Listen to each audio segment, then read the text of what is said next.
আয়নার সামনে দাঁড়িয়ে তাকিয়ে অভিমানী দৃষ্টিতে ঠোঁট ফুলিয়ে আছে। জাঙ্কুক এর মনোভাব বুঝতে পেরে কপাল কুঁচকে তের পেছনে গিয়ে দাঁড়িয়ে বলল, এভাবে আছিস কেন?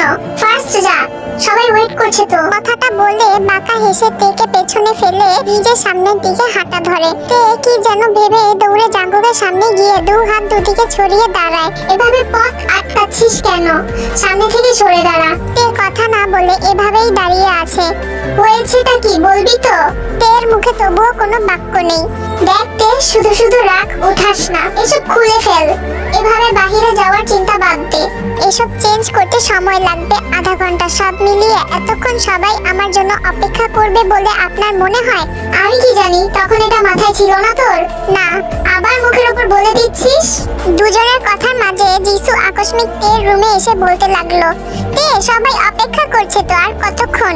কথাটা বলেই নিজের মুখের উপর নিজের হাত রাখে দুজনকে এভাবে দেখে। তে জাঙ্কুকের সামনে থেকে ঘুরে দাঁড়িয়ে বলল, সবাইকে চলে যেতে বল, আমাকে উনি নিয়ে যাবেন।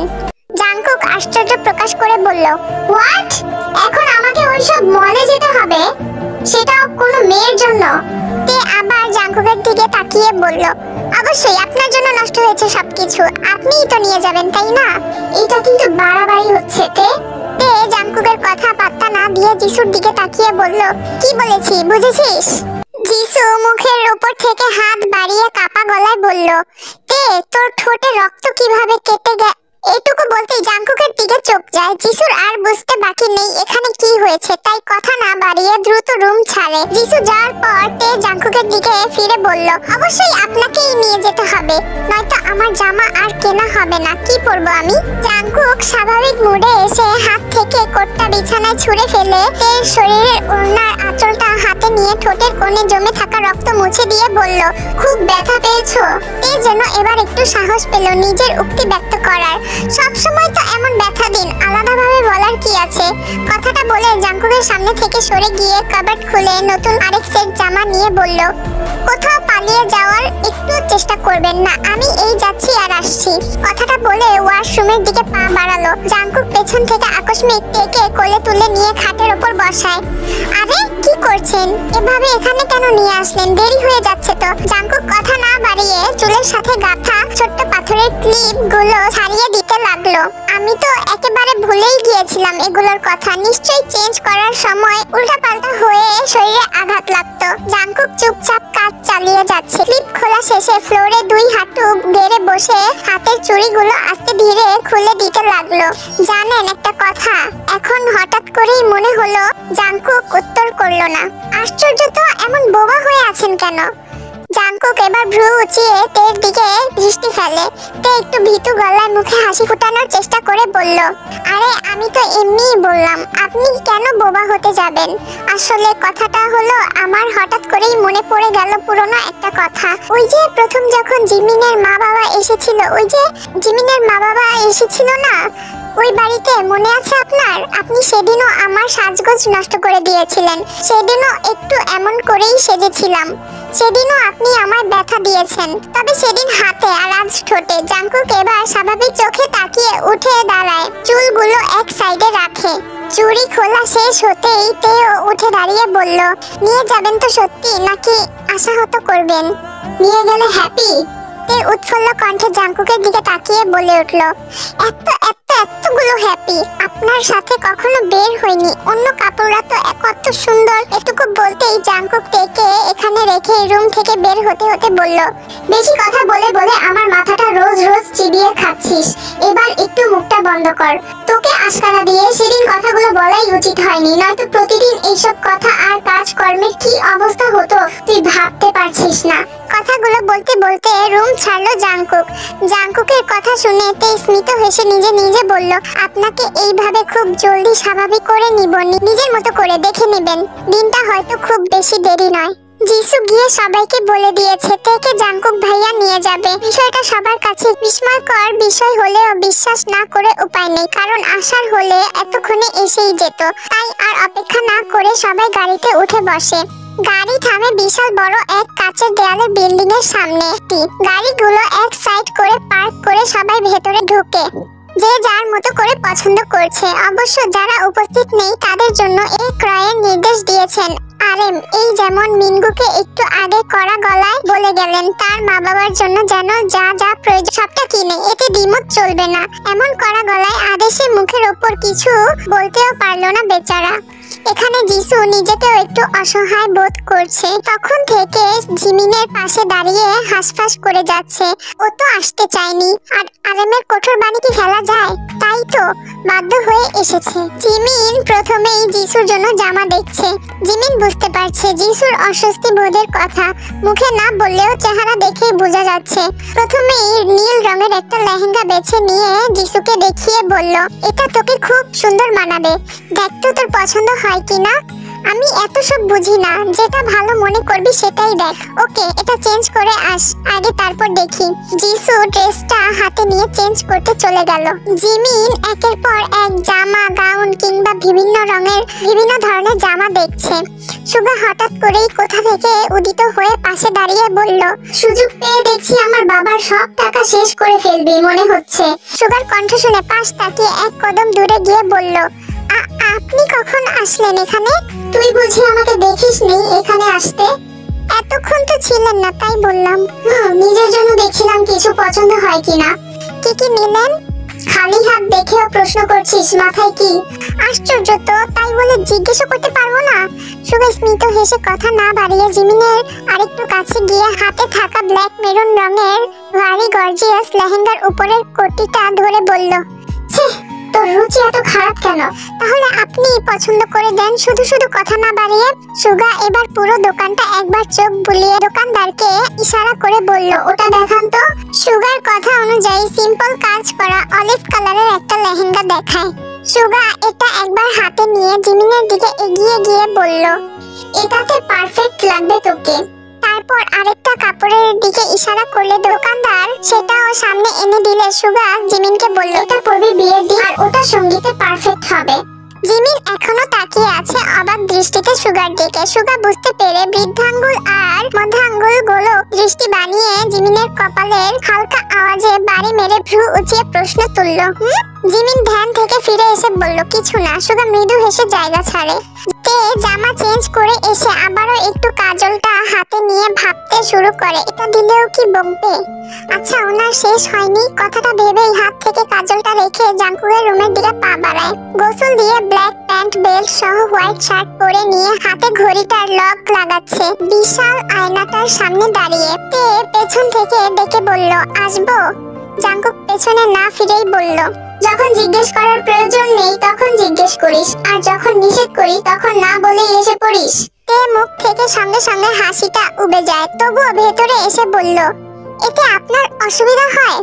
তে এর কথার উত্তর না দিয়ে পাশ থেকে বডি স্প্রেটা নিয়ে দিতে লাগলো। তে একটু খিলখিলিয়ে হেসে দ্রুত পায়ে জাঙ্কুকের সামনে এসে বলল, এটার গ্রানটা বেশ সুন্দর তো, আমি কি দিতে পারবো? সমস্যা নেই, আমি মেয়ে হয়েছি তো কি হয়েছে, আপনি তো এমনিতেও কারো কাছে যেতেই দেবেন না, সো এটা দিলে তো প্রবলেম নেই, তাই না? জাঙ্কুক কপাল কুঁচকে তের দিকে তাকিয়ে বলল, রেডি? একটু সাজবো? প্রথমবার আপনার সাথে বের হচ্ছে, একটু না সাজলে কেমন দেখায় না? আর আপনাকে এতটা সুন্দর লাগছে, আপনার পাশে দাঁড়ালে আমাকে তো মানুষ আপনার লেডি অ্যাসিস্ট্যান্ট মনে করবে। প্লিজ একটু সাজগোজ করি প্লিজ। কথাগুলো তে ইচ্ছে করে নাকা গলায় বলল। অবশ্য এই লোকটার কাছে যেহেতু তে এখনো পিচ্ছি, তাই সব সময় পিচ্ছি হয়েই থাকতে চায়, এটাই তের ভাবনা।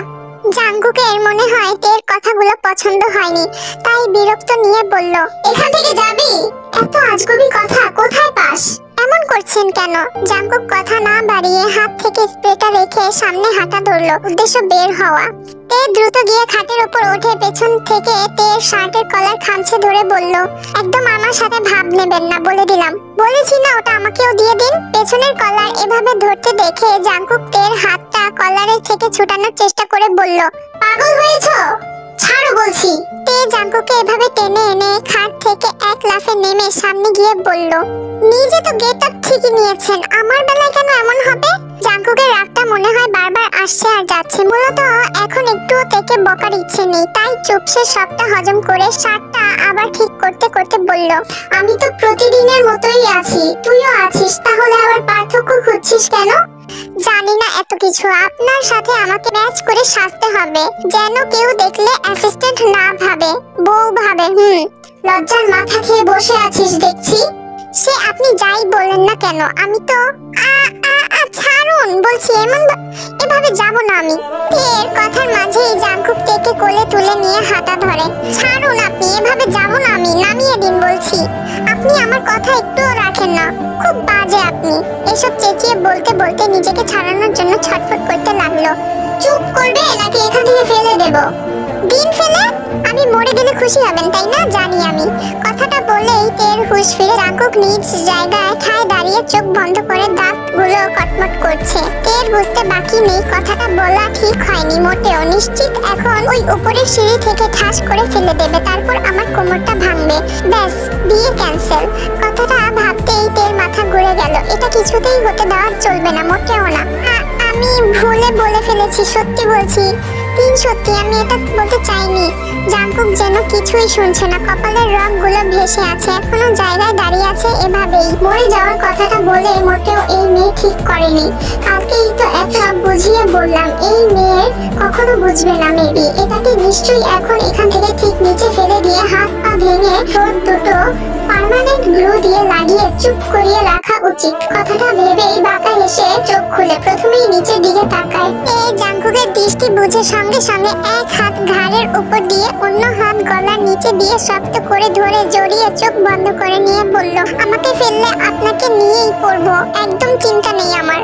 এই মুহূর্তে তের মুখে এই কথা শুনে কপাল কুঁচকে বলল, জানের মায়া নেই? তোর কি মনে হয় এভাবেই ধরলে আমি তোকে ফেলতে পারবো না? মোটেও পারবেন না।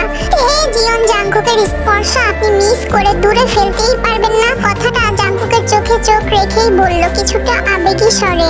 এই মায়া ভরা কণ্ঠস্বর কি জাঙ্কুককে তার নিজের জায়গায় রাখতে পারে? এই তীর্যক দৃষ্টি চাহনি কি তাকে তার জায়গা থেকে ভস্ম করে দিতে পারবে না?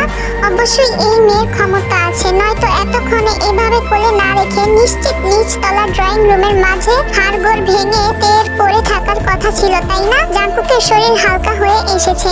তে বেশ বুঝতে পারছে বিষয়টা, তাই জাঙ্কুকের চোখ ফাঁকি দিয়ে ঠোঁটের কোণে হাসি লুকায়। জানেন, আপনার থেকে যখন খুব ভালোবাসা উপভোগ করি তখন হাজার বছর বেঁচে থাকার আশ্বাস পাই, আর যখন খুব বকে দেন তখন মনে হয় এই মুহূর্তে আর বেঁচে না থাকার সময়। এটুকু বলতেই জাঙ্কুক একটু মাথা নুইয়ে তের শুকনো ঠোঁটে বর্ষা এঁকে দিয়ে বলে, প্রথম কথাটা সব সময় মাথায় নিয়ে চলবে, ঠিক আছে? আর দ্বিতীয় শব্দটা যেন আর বলতে না শুনি। কথা শেষে জাঙ্কুক হাঁটতে শুরু করে। তে এখনো হাঁ হয়ে আছে। লোকটা শুধু কথায় কথায় এমন করে, হঠাৎ হঠাৎ এই কাজটা করে বসে। হঠাৎ ভেবেই জাঙ্কুকের বুকে মুখ লুকানোর চেষ্টা করে। গাড়ির কাছে গিয়ে এক হাতে দরজাটা খুলে তেকে বসিয়ে দিয়ে নিজের অপর পাশে ড্রাইভিং সিটে বসে গাড়ি স্টার্ট দেয়। তে জাঙ্কুকের দিকে তাকিয়ে দ্রুত গলায় বলল, জানেন আমি ড্রাইভিং করতে পারি, শিখেছি আমি, দেখাবো? আমিও সেটাই ভেবেছিলাম, তুই আমাকে ড্রাইভিং করে নিয়ে যা, এতে করে তুই গাড়িটা নিজের নামে পেয়ে যাবি। কি বলতে চাচ্ছেন? না মানে 2 মাস জার্নি করে শিখেছিস তো তবুও কমপ্লিট হয়নি। নিশ্চিত মাঝ রাস্তায় নিয়ে অন্য গাড়ির সাথে মেরে দিয়ে আমাকে মারার প্ল্যান বানাচ্ছিস। তো আমি মরে গেলে নিশ্চয়ই গাড়িটা তোর নামে হয়ে যাবে, তাই না? এমনিতে তোর অনেক বুদ্ধি আছে জানিস। কথাটা বলেই জাঙ্কুক গাড়ি ছাড়ে। এর আগে রিরি করতে করতে জাঙ্কুকের দিক থেকে দৃষ্টি সরিয়ে বাহিরে তাকায়। পর মুহূর্তে আবার কি যেন ভেবে জাঙ্কুকের দিকে প্রশ্ন ছুড়ে দেয়, হেই, আপনি কিভাবে জানেন আমি 2 মাসে ড্রাইভিং শিখেছি? জাঙ্কুক উপরের দাঁত দিয়ে নিচের ঠোঁট কামড়ে ধরে শব্দহীন হাসিটা থামানোর চেষ্টা করে। তে তীক্ষ্ণ দৃষ্টিতে তাকিয়ে বলল, সত্যি করে বলেন তো, আমি যাওয়ার পর আমার খোঁজ নিয়েছিলেন? আমি কারো গোয়েন্দার চাকরি করি না। মিথ্যে বলবেন না একদম, না হলে আপনি কিভাবে জানেন এটা? আর সেদিন মিসেস সোহি আমাকে মারতে চায়, এটা কিভাবে জানেন? আর ঠিক সময় কিভাবে সেখানে গিয়েছিলেন? তের মুখে এতগুলো প্রশ্ন শুনে আবারও জাঙ্কুক শব্দহীন হাসে। এবারের হাসিটা জাঙ্কুকের দৃষ্টির বাহিরে ছিল না। একদম মেজাজ খারাপ করবেন না, উত্তর দিন, সত্যি বলুন। জাঙ্কুকের চেহারা থেকে উজ্জ্বলতা যাচ্ছেই না, হাসি মাখা মুখখানা একই রকম আছে এখনো। তের বেশ বিরক্ত লাগছে। সব সময় সিরিয়াস মুহূর্তে মজা নেবে অভ্যাস হয়ে গিয়েছে ওনার, আর স্বাভাবিক মুহূর্তে মুখটাকে প্যাঁচার মতো করে রাখে। যত সব। মনে মনে কথাগুলো ভেবে একবার ভেঙচি কেটে আবারও বাহিরে চোখ রাখে। আবার নিজেই মিনি মিনিটের মাথায় জাঙ্কুকের দিকে ফিরে বলল, আচ্ছা গত 3 বছরে একবারও আমার খোঁজ নেননি? আমাকে খুঁজেছিলেন সেদিন? জিয়ন জাঙ্কুক শুধু শুধু সময় নষ্ট করে না। কথাটা তের বেশ খানিকটা গায়ে লেগেছে মনে হয়। আপনি তো বলেছেন ছোটবেলা থেকে আমাকে। চুপ করবি, এত বকবক করিস কেন? একটু ধমকিয়ে কথাটা বলল জাঙ্কুক। একটু ভয় পেল মনে হয়, তাই কথা বাড়ালো না আর। শরীর থেকে সিট বেল্টটা খুলে গ্লাসটা খুলে দিয়ে ওখানে হাত রেখে হাতের ওপর নিজের থুতনিটা রেখে বাহিরে মনোযোগ দিল। তের অভিমানী মন বুঝে জাঙ্কুক মুচকি হেসে বাম হাতে তের কোমর পেঁচিয়ে নিজের দিকে আনতে চাইলো। তে জাঙ্কুকের হাত সরিয়ে দেওয়ার চেষ্টা করছে, জাঙ্কুকের দিকে না তাকিয়েই। জাঙ্কুক আরো শক্ত করে ধরে নিজের একদম কাছে নিয়ে আসে। তের মাথা জাঙ্কুকের বুকে। জাঙ্কুক এভাবেই ধরে আছে। প্রথমে নিজেকে সরিয়ে নিতে চাইলেও কিছু সেকেন্ডের মাথায় এখানেই নিজের শান্তি অনুভব করে। এভাবেই থেকে নিজে এক হাতে জাঙ্কুকের পেট জড়িয়ে ধরে বলে, সত্যি আমার কোনো খোঁজ রাখেননি? জাঙ্কুক তের চোখের দিকে একবার তাকিয়ে বলল, কি মনে হয়? জাঙ্কুকের কথাতে কিছুটা খুশি হয় মনে হয়, তাই তো মুহূর্তেই উৎফুল্ল হয়ে দু হাতে জাঙ্কুককে ঝাপটে ধরে বলল, সত্যি বলছেন? তাহলে কেন আসেননি? আমাকে বুঝিয়ে বলতে পারতেন। তোমার কি মনে হয় যে তুমি তখন এসব বুঝতে?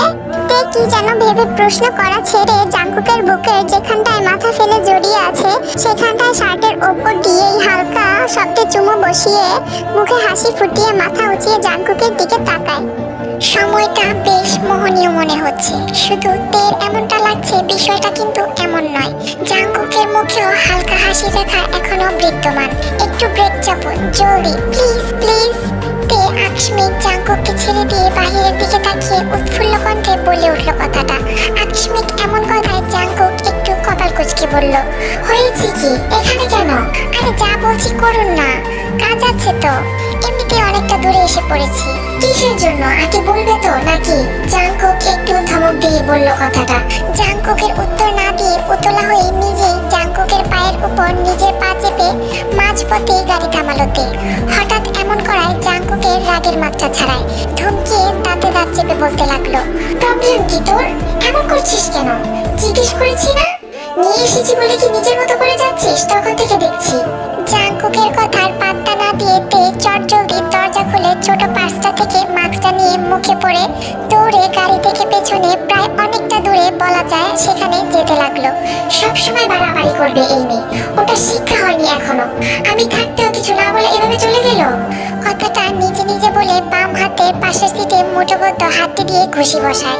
এই মেয়ের সাথে ভালোভাবে কথা বলাই উচিত না আমার, মাথায় উঠে বসেছে।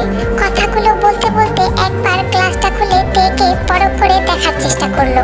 একজন মধ্যবয়স্ক মহিলা এক ঝাঁক নীল পদ্ম সহ লাল সাদা পদ্ম ফুল নিয়ে দাঁড়িয়ে আছে। তে দূর থেকে ডেকে মহিলাটিকে দাঁড় করিয়েছে। মহিলাটির সামনে গিয়ে হাঁপাতে হাঁপাতে তে বলল, এগুলো বিক্রি করবেন? মহিলাটি বলল, হ্যাঁ। তে একরাশ হাসি টেনে নিয়ে পদ্ম ফুলগুলোতে হাত বুলিয়ে কয়েকটা ফুল হাতে নিয়ে চোখ বন্ধ করে স্মেলটা বোঝার চেষ্টা করে। উফ, কি সুন্দর মন মাতানো সুঘ্রাণ এগুলোতে। আসলে অনেক দিন হয় নীল পদ্ম চোখে পড়ে না। এগুলো দেখে মাঝ রাস্তায় গাড়ি থামিয়ে আসলাম। কত করে রাখবেন এগুলো? একটু জলদি বলুন আন্টি, আসলে ওয়েট করছেন উনি, পরে আবার রাগ করবেন। আপনি যা দিবেন তাই নিমু।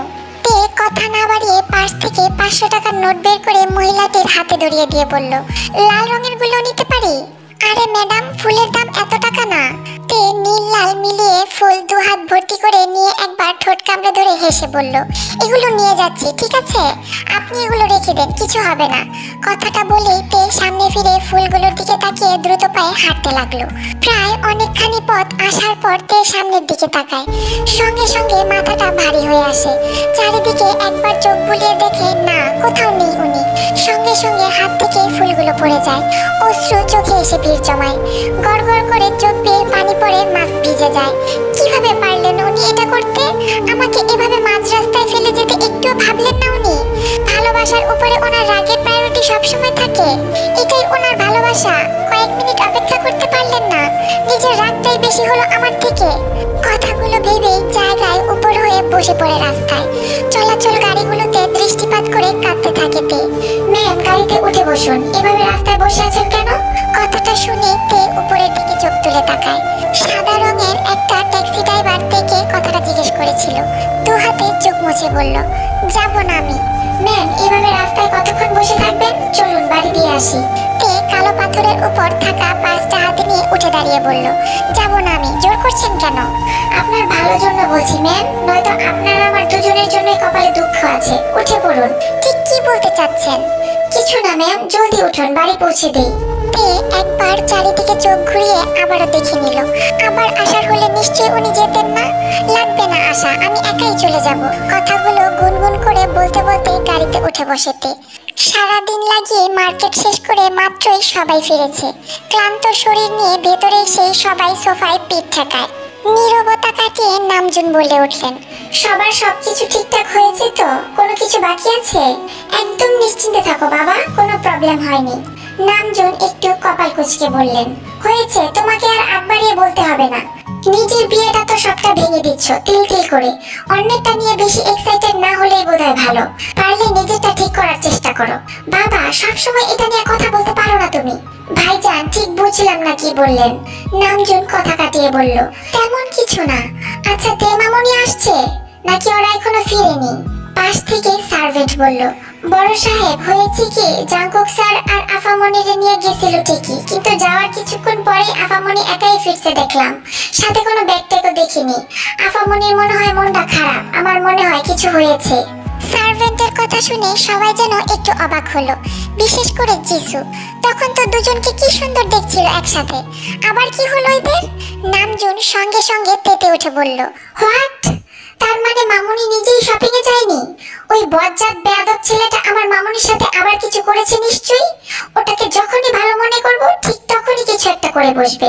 আসলে ও চাইটা কি? এই শেষ দেখে ছাড়বো আমি। যে হোক, নামজুনকে উত্তেজিত হতে দেখে বলল, ভাইজান রাগ করবেন না প্লিজ, আগে কি হয়েছে সেটা জেনে নিন। নামজুন কথা না বাড়িয়ে তেকে মামুনি বলে ডাকতে লাগলো কিছুটা উঁচু আওয়াজে। ফেরার পর থেকে একাধারে কয়েক ঘন্টা কেঁদে কুটে ঘুমিয়েছিল তে। হঠাৎ আওয়াজে ঘুম ভাঙে। চোখ কচলিয়ে চারদিকে একবার তাকিয়ে নেয়। তার মধ্যে জিমিন রুমে আসে। কি হয়েছিল রে? তে কিছুই বুঝল না, শুধু তাকিয়ে রইল জিমিনের দিকে। ফের পরক্ষণেই সব মনে পড়তে আবারও চোখ জোড়ায় অশ্রু জমে। জিমিন কাছে এসে বলল, ওর তো বাবা ডাকছে। কথাটা বলে তের হাত ধরে খাট থেকে নামিয়ে দেয়।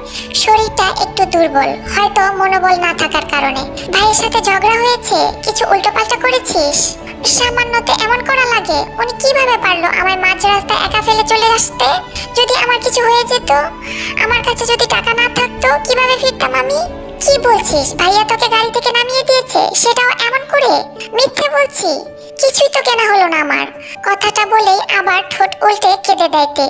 রিল্যাক্স তে, কিন্তু তুই কি করেছিস? কিছুই না, শুধু পথ থেকে ফুল কিনতে গিয়েছিলাম গাড়ি থামিয়ে, এইটুকুই। নিশ্চয়ই ভাইয়া নিষেধ করেছিল, তাহলে কেন গেলি? এই কারণেই হয়তো রাগ করেছে। এটা কোনো বিষয় হলো বল? নীলপদ্ম কত বছর পর দেখেছি, তাই তো নিজেকে আটকাতে পারিনি। তাই বলে এমন করবে এইটুকুতে? ভাইয়া যে অল্পতেই রিয়েক্ট করে এটা তুই জানিস না, তারপরেও কেন? নিজ থেকে নামজুন ডেকে বললেন, বৌমা তেকে নিয়ে আসো, নিশ্চয়ই মেয়েটা রাগ করেছে। জিমিন আর কিছু না বলে তেকে নিয়ে ড্রয়িং রুমে উপস্থিত হয়। তের চক্ষুদ্বয় ফুলে আছে ভীষণ রকম, মনে হচ্ছে সার্জারি করিয়ে এমন করেছে। সবাই তেকে দেখেই বুঝে গিয়েছে মেয়েটা সারাদিন নিশ্চয়ই কেঁদে কেঁদে নিজের এই অবস্থা বানিয়েছে। বিষয়টা নামজুনের চোখেও পড়েছে। তেকে এভাবে কখনো কষ্ট পেতে দেখেনি। কাঁদতে দেখেছে চোখের সামনে, কিন্তু ভেতরে কতটা কষ্ট পেয়ে কাঁদলে একজন মানুষের এইরকম চোখ মুখ ফুলে ওঠে এটা ওনার অজানা নয়। ভেতরটা মোচড় দিয়ে উঠল সঙ্গে সঙ্গে। দ্রুত পায়ে তের সামনে গিয়ে মাথায় হাত বুলিয়ে দিতে দিতে বলল, কি করেছে বেয়াদব ছেলে আজ? মেরেছে? নিয়ে যায়নি বলে? নামজুনের মুখে স্নেহশীল কথা শুনে তে এবার নেকা কান্না জুড়ে দিয়ে বলল, তোমার ছেলে আমাকে মার্কেটে তো দূরের কথা, উল্টো আমাকে মাঝ রাস্তায়। এইটুকু বলতে তের চেহারায় হঠাৎ করে চেঞ্জ আসে। ভয়ে জড়সড় হয়ে গুটিয়ে নেয় নিজেকে নামজুনের একদম কাছে এসে। তে হঠাৎ কথা থামিয়ে দেওয়ার বিষয়টা কারো বোধগম্য হলো না, কিন্তু জিমিন তের পাশাপাশি ছিল বিদায় ওর বুঝতে অসুবিধা হয়নি। মাত্র দরজা পেরিয়ে দু পা ভেতরে ফেলেছে জাংকুক। দেখতে খানিকটা বেপরোয়া লাগছে। কপালের ডান দিকে ঠিক চুলের একটু নিচে রক্তরেখা উকি দিয়ে দেখা দিচ্ছে, চুলগুলো মৃদু বাতাসে দোল খাওয়ার কারণে। সঙ্গে সাদা রঙের শার্টটাতেও রক্তের ছাপ, যেন লাল রঙের ফেব্রিক দিয়ে বিন্দু আঁকা হয়েছে। সুগা জিমিনের চোখে ভয়ের ছাপ দেখে দৃষ্টি অনুসরণে সেই দিকে তাকাতেই জাংকুককে দেখে মুখে একটু বিরক্তি নিয়ে প্রশ্ন করলো, থেকে নিয়ে যাসনি কেন? যদি না নেওয়ারই ছিল তবে আমাদের সঙ্গেই তো পাঠিয়ে দিতে পারতিস। আর বেরিয়েছিলি বা কেন? আবার একাই পাঠিয়েছিস? এসব কি জাংকুক? সুগার কথা শুনে সবাই সেদিকে দৃষ্টি ফেলে। নামজনের মেজাজটা জাংকুককে দেখেই মনে হয় বিগড়ে গিয়েছে। কাকে খুন করে এসেছো? কার মায়ের বুক খালি করে এসেছো আজ আবার? কার ফ্যামিলি থেকে একজনকে উঠিয়ে দিয়েছো? তোমার মতো নির্লজ্জ ছেলে আর দুটো দেখিনি। দুদিন বাদেই তো বিয়ে, এখনো এসব ছাড়ছো না কেন? খুন খারাপি নেশায় পরিণত হয়েছে দেখছি তোমার। মামুনির দিকে তাকাও, ততটা স্বচ্ছ ওর মনটা। আর তুমি তোমার এই অনিশ্চিত ভবিষ্যতের সাথে ওকে জড়াতে চাচ্ছ জাংকুক। আর আজ মামুনিকে একা ছেড়েছো কেন? নিজে নিয়ে আসলে কি খুব বড় বিপদ হয়ে যেত? একসাথে এতগুলো প্রশ্ন জাংকুকের দিকে, কিন্তু জাংকুককে দেখে মনে হচ্ছে সে কিছুই শোনেনি। চুপচাপ নিজের মতো সামনে এগিয়ে যাচ্ছে। আয়ুর যেন ভেতরটা ভয়ে কাঁপছে। এই ছেলে মানুষ খুন করেছে নিশ্চিত। শার্টের লাল দাগগুলো অবশ্যই রক্ত। এই কারণেই বলেছিলাম যা হয়ে গিয়েছে সেটা হয়ে গিয়েছে। এমন একজন খুনির সাথে নিজের মেয়ের বিয়ে আমি চোখের সামনে দাঁড়িয়ে কিছুতেই দেখতে পারবো না। আর এই বিয়ে হবে না, ব্যাস। ভাইজান, যা হয়েছে সব ভুলে যান। আমরা কিছুদিনের জন্য অন্ধ হয়ে গিয়েছিলাম, এই ছেলের স্বভাব ভুলে গিয়েছিলাম। এই ছেলে কোনোদিনও পরিবর্তন হবার নয়। আশা করি আপনি এর উপর কোনো কথা বলবেন না। আর আপনিও নিশ্চয়ই তের জন্য এমন পাত্র আশা করেন না। জাংকুক স্বাভাবিক গলায় একটু আস্তে করেই বলল, দাঁড়িয়ে চোখের সামনে যেন বিয়েটা না দেখতে পারেন সেই ব্যবস্থাই করে দিব। একদম চিন্তা করবেন না। আয়ুর মুখের উপর কথা বলাটা উপস্থিত কারোই পছন্দ হলো না, কিন্তু আপাতত তার এসব কথার দাম এখানে নেই। আর এই কথাটা নিখোঁজ অতিরিক্ত কথা ছাড়া কিছুই নয়, এটাই সবার ধারণা। তাই এটা নিয়ে কেউই কথা বাড়ায়নি। মায়ের মুখে বিয়ে ভেঙে দেওয়ার কথাটা শুনে তে একটু কপাল কুঁচকায়। যাই হোক, সেটা ওর আর তার মাফিয়া হাজবেন্ডের বিষয়। অন্য কেউ কেন কথা বলবে? মা হয়েছে তো কি হয়েছে? বিয়ে ভাঙার কথা কেন বলবে? ওনাকে ছাড়া অন্য কাউকে বিয়ে করবো নাকি? আজব তো। বিয়ে ভাঙার কথাটা মোটেও তের পছন্দ হয়নি। আর খুনি কেন বলছে? উনি খুন করেনি, আমি জানি। হয়তো হাতাহাতি হয়েছে, লড়াই হয়েছে, কিন্তু উনি মোটেও কাউকে খুন করেননি। বুঝতেছে না কেন কেউ? কথাগুলোতে মনে মনে নিজের সাথেই বকবক করছে। এইসব ভাবনার মাঝেই কানের কাছে কথার শব্দ বেজে ওঠে। হয়েছে নালিশ জানানো? তে চমকিয়ে একটু পিছু হেঁটে বলল, আপনি কথা বলবেন না একদম, বলে দিলাম। কাপা গলার আওয়াজ শুনে জাংকুক স্মিত হাসে। নির্লজ্জদের মতো হাসছো আবার দেখছি। শোনো, আমি সিদ্ধান্ত নিয়েছি বিয়েটা ক্যান্সেল। অনেক হয়েছে তামাশা, এবার একটু শান্তিময় সকাল চাই। তুমি আসতে পারো। তোমার এসবকে ভালোবাসা বলে না জাংকুক। বারবার মেয়েটার মন ভেঙে দিচ্ছ তুমি। নিজের ব্যক্তিত্ব নিয়েই থাকো। আমার মামুনিকে আর জড়াবে না তোমার সাথে। নিজের হাতে মামুনিকে তোমার হাতে তুলে দিতে পারি না, সবটা জেনেও। আসতে পারো তুমি। জাংকুক কপাল কুঁচকে বলল, আমি বলেছি আমি এই মেয়েকে ভালোবাসি। ইভেন আমি তো আগেই বলেছি বিয়ে করব না, তোমরাই বলেছো। বাট বউর যেহেতু শখ হয়েছে, এখন এটা তোমরা চাইলেও থামাতে পারবে না। একদম মামুনিকে আর নিজের বউ বলে দাবি করবে না। তা বউকে কি শালি বলে দাবি করব? আশ্চর্য, তোমার মাথায় যে কিছুই নেই, ভেতরটা যে অন্ধকার চেয়ে আছে, কথাবার্তা দ্বারাই বোঝা যায়। জাংকুক আর কথা বাড়াতে চাচ্ছে না, তাই চুপ করে আবারও তের কাছে গিয়ে স্মিত হেসে বলল, রাগ করেছো? তে জাংকুকের দিকে একটু না তাকিয়ে বলল, কথা বলবেন না আমার সাথে আপনি। ঠিক আছে, আমি গেলাম। কথাটা বলে একটু কানের কাছে গিয়ে আস্তে কণ্ঠে বলল, মাথায় কিন্তু প্রচুর আঘাত পেয়েছি বউ, ব্যথা হচ্ছে খুব। কথাটা বলে জাংকুক উপরে হাঁটা ধরে। তে একবার জাংকুকের দিকে তাকিয়ে আবারও উপস্থিত সবার দিকে দৃষ্টি ফেলে তাকায়। কি বলে গেল এমন করে আবার?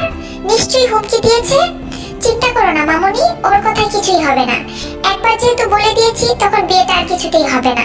তে কাপা গলায় বলল, আসলে চাচা জান হয়েছে কি, উনি মিথ্যে বলছেন না। আমি দেখেছি বিয়ের পেপারস গুলো। নামজুন আশ্চর্য হয়ে বলল, তুমি কি শিওর? তে মাথা নত করে লজ্জা মুখ করে মাথা নেড়ে সম্মতি জানায়। নামজুন তের রিয়াকশন দেখে একটু অবাক হয়। একটু আগেই তো কান্না করছিল, অভিযোগ দিতে চেয়েছিল, এখন এক মুহূর্তেই মুড চেঞ্জ। আচ্ছা মামুনি, তুমি বলো, তুমি কি জাংকুকের সাথে থাকতে চাও? বিয়েটা কিন্তু ফেলনা জিনিস নয়, এখন তুমি বড় হয়েছো, বোঝার ক্ষমতা আছে নিশ্চয়ই। তাই জিজ্ঞাসা করছি, তোমার মতের উপর ভিত্তি করেই সব হবে। তবে তুমি যদি না থাকতে চাও সেটাও বলো, আমরা ব্যবস্থা করব ডিভোর্সের। এইটুকু বলতেই তে বলল, চাচা জান উনি মোটেও এতটা খারাপ নয়, তোমরা যেমনটা মনে করো। তের কথায় সকলেই একটু চমকায়। এদের দুজনের কথা কি সবসময় চেঞ্জ হয়েই যাবে? কখনো কি এক হবে না এদের কথা? একবার হ্যাঁ তো আরেকবার না। আয়ু তের সামনে এসে ধমকিয়ে বলল, তোমার মাথা এই ছেলে একদম ওয়াশ করে দিয়েছে দেখছি। জাংকুক স্বাভাবিক নয়, এটা কি তুমি বুঝতেছো না? অন্য ছেলেদের মতো ওর চালচলন মোটেও আমার কাছে স্বাভাবিক মনে হয় না। তে তে চুপচাপ মাথা নত করে ফ্লোরে দৃষ্টি রেখে তাকিয়ে আছে। কি করছো আয়ু? মামনি নিজের ভালোটা বুঝতে পারে এখন, শুধু শুধু ধমকিয়ে লাভ আছে? তের ইচ্ছে করছে না মোটেও এখানে থাকতে। নিশ্চয়ই ওনার খুব ব্যথা লেগেছে, রক্তাক্ত হয়ে আছে শরীর। কোথায় গিয়েছিল উনি? এমন করে নিজেকে ওসব লোকেদের সাথে জড়িয়ে কি লাভ ওনার? কথাগুলো ভেবেই তে আর এক মুহূর্ত এখানে দাঁড়ায় না, আস্তে পায়ে জায়গা ছেড়ে উপরে চলে যায়। বাবা, এখন এটা নিয়ে আর কথা না বাড়ালেই মনে হয় ঠিক হবে, কারণ ভাইয়া যা বলে দিয়েছে মনে হয় না এটার উপরে আর কিছু করা যাবে। তাছাড়া তে নিজেই তো বলে গেল, তাই না?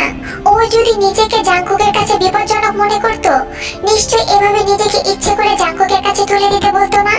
ভেবে দেখো, 3 বছর আগে জাংকুকের অত্যাচারের জন্যই তে চলে গিয়েছিল, এখন আবার কেন নিজেই থাকতে চাচ্ছে?